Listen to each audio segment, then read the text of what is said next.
Thank you. Thank you.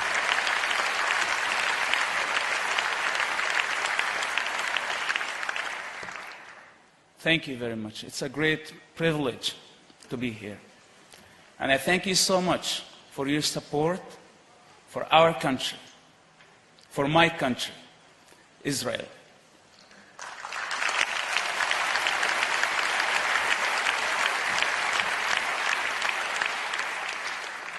We all came here to say that I like Israel. I would like to say that I love Israel.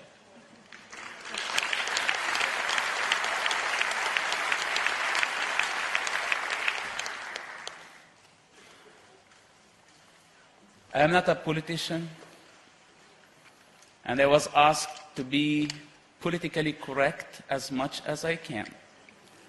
So I will try. I can't promise that I will be the best at being a politician.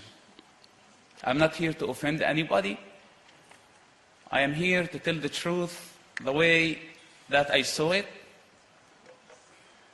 And hopefully this will be the way for peace in our world at some point, because the truth is born only of freedom, and I think people have to have the freedom to think, to question, to criticize, to say things. If I was not like this, I wouldn't be standing here today. I was asked by the German Channel 2 a question. If Hamas was a terrorist organization or not. How can you answer a question like this? We still have thousands of innocent people's blood witnessing Hamas terrorist attacks. Hamas is a terrorist organization. I was asked more important question than if Hamas is a terrorist organization or not. I was asked once in America, what's the difference between Hamas and hummus?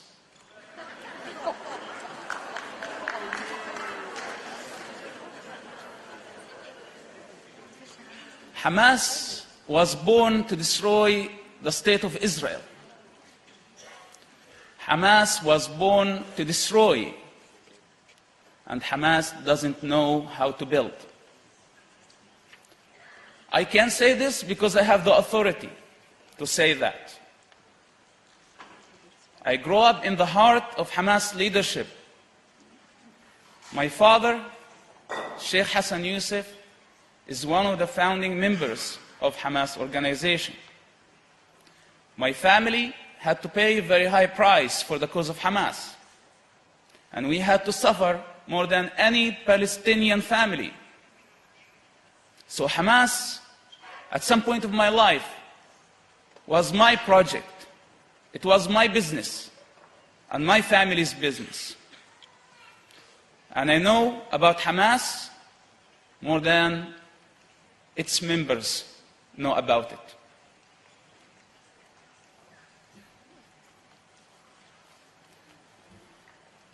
I had many reasons to hate Israel at some point of my life. I had political reasons, personal reasons, ideological reasons, and please to focus when I say ideological reasons. People are running from the reality that there is religious war. And there is a war between gods in the Middle East, between ideologies, between values, between the Western civilization and the barbarians. This is the reality on the ground. This is what's happening.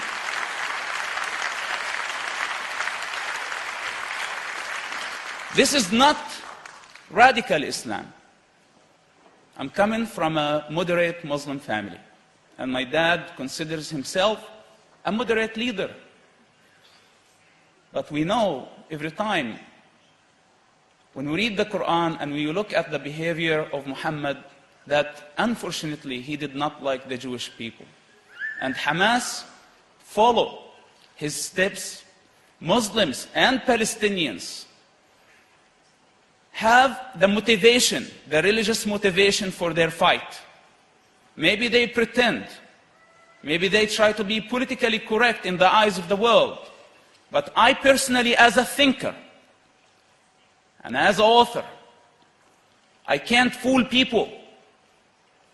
And I don't care if I'm considered whatever people want to consider me. We have to face the reality with courage before it's too late. Do Arabs hate Israel because of political reasons or because of ideological reasons? Is it a political conflict or a racial conflict? When I see and listen to the media here in the West, I start to forget where I'm coming from. I know the language, I know the people, I know the mentality, I know everything about that culture of death. And I start to believe the lie that this is just a minor problem. I'm here today to say that the ideological dimension of the Middle East conflict is the most important dimension. And we, as free people, have to take this in consideration. This is my message and this is my responsibility.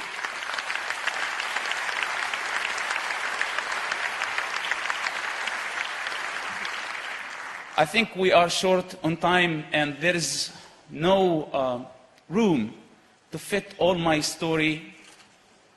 I explained how the transformation happened in my life.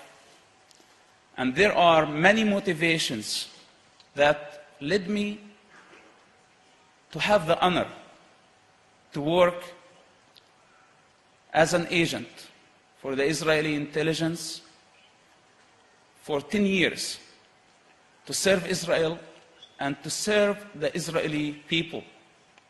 Nobody knew about my existence. I was a top secret agent. Few people within the Israeli intelligence knew about my existence. How did I come from Hamas to serve Israel? This is a long story. As I said, it's very hard to fit the whole story in few minutes. I wrote about all the details in Son of Hamas. But all I can say that the most important motivation among all other motivations that I had to work for the State of Israel was the deep understanding of God's love to all His children through the person of Jesus Christ.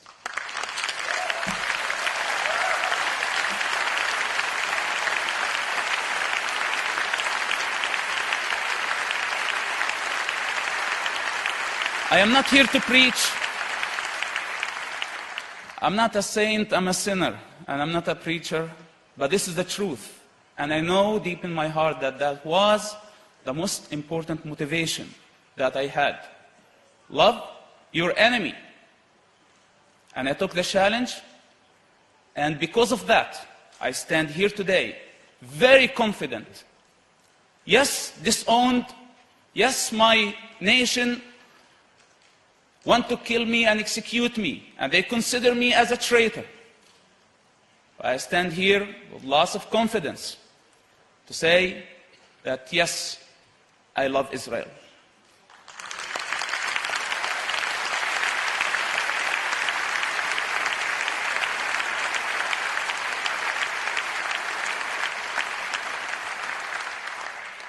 Politicians and the international community, governments, everybody is talking about the right of a Palestinian statehood, that Palestinians have their own state. I think it's a bad idea. And I think that Palestinians will pay a very high price for this.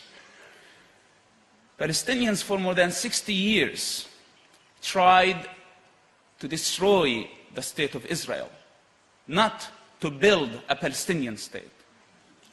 And now they're coming very late,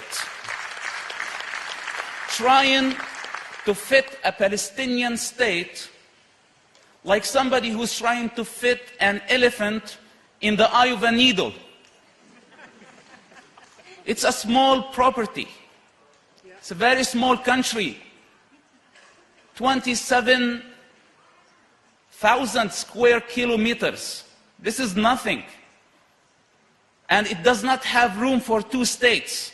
I am not saying that Palestinians can have their own authority and they can have a state. But we have to take in consideration the Israeli security necessities. We have to take this in consideration. We all see what happened in Gaza Strip. And we don't want to repeat the same mistakes of the past. Because not only Israelis will suffer, Palestinians will suffer too. I'm not talking about Palestinian politicians and leaders. I am talking about Palestinian children who are sick and tired of the ways of their leaders and their selfish desires. And I hope that none of my Palestinian children will have to go through what I had to go through.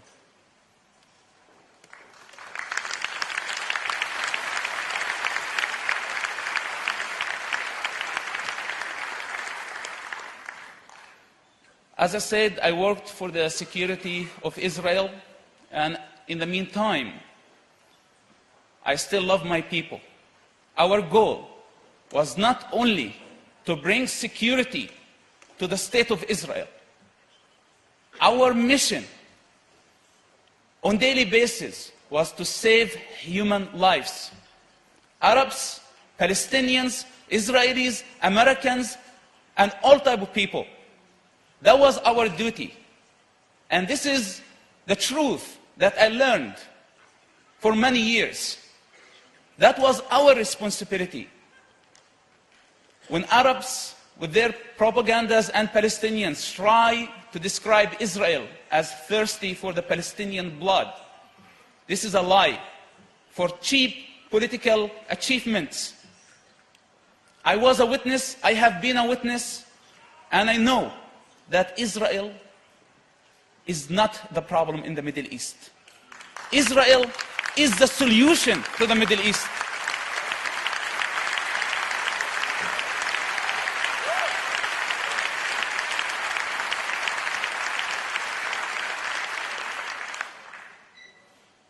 I want my people to see and study the Israeli experience after all the tragedies that this amazing nation had to face. Their focus was not to take revenge. After the Holocaust, the focus was to survive and to choose life over death. Unfortunately, my people did not learn from this amazing experience. And they are doing totally the opposite. They're seeking death over life.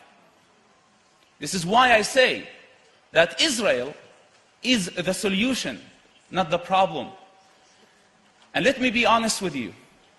In this conflict in the Middle East today, after a long experience here in the West, reading, studying, reading about all the foundations of this civilization, the Western civilization, and its philosophy.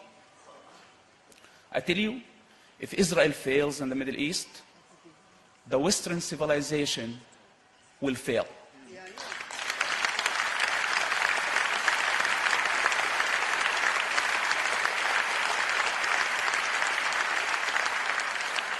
It's our duty